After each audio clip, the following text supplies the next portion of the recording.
અમરેલીના ચલાલા નગરપાલિકાના નવા પ્રમુખની નિમણૂક માટે આજે યોજાનારી ચૂંટણી અચાનક મોકૂફ રખાઈ છે. ધારી પ્રાંત કલેક્ટરના આદેશ મુજબ વાયબ્રન્ટ ગુજરાતના કાર્યક્રમોને કારણે હવે આ ચૂંટણી 16 જાન્યુઆરીએ યોજવામાં આવશે. અગાઉના પ્રમુખે રાજીનામું આપતા આજે તમામ સભ્યો અને ધારાસભ્ય જેવી કાકડિયા પાલિકા કચેરી પહોંચ્યા હતા, પરંતુ પ્રક્રિયા મોકૂફ રહેતા સભ્યોમાં નારાજગી જોવા મળી હતી. નગરપાલિકા ચલાલા ને આજે પ્રમુખની બપોરે 12 વાગે એટલે 9 તારીખે 12 વાગે પ્રમુખ તરીકેની ચૂંટણી આજે જાહેર થયેલી હતી. અત્યારે ચૂંટણીના સંદર્ભમાં વાયબ્રન્ટ ગુજરાતની કાર્યવાહી ચાલુ છે, ત્યારે તમામ અધિકારીઓ વાયબ્રન્ટમાં રોકાયેલા હોવાથી આજની તારીખ મુલતવી રાખી છે અને આવતી 16 તારીખ બપોરે 12 વાગે આ ચૂંટણી નગરપાલિકાના પ્રમુખની થવાની છે.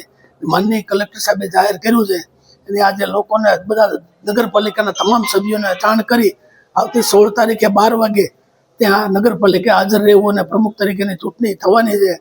તો એને તમામ લોકોને તમામ સભ્યોને એજન્ડાઓ બજાવી દીધા છે.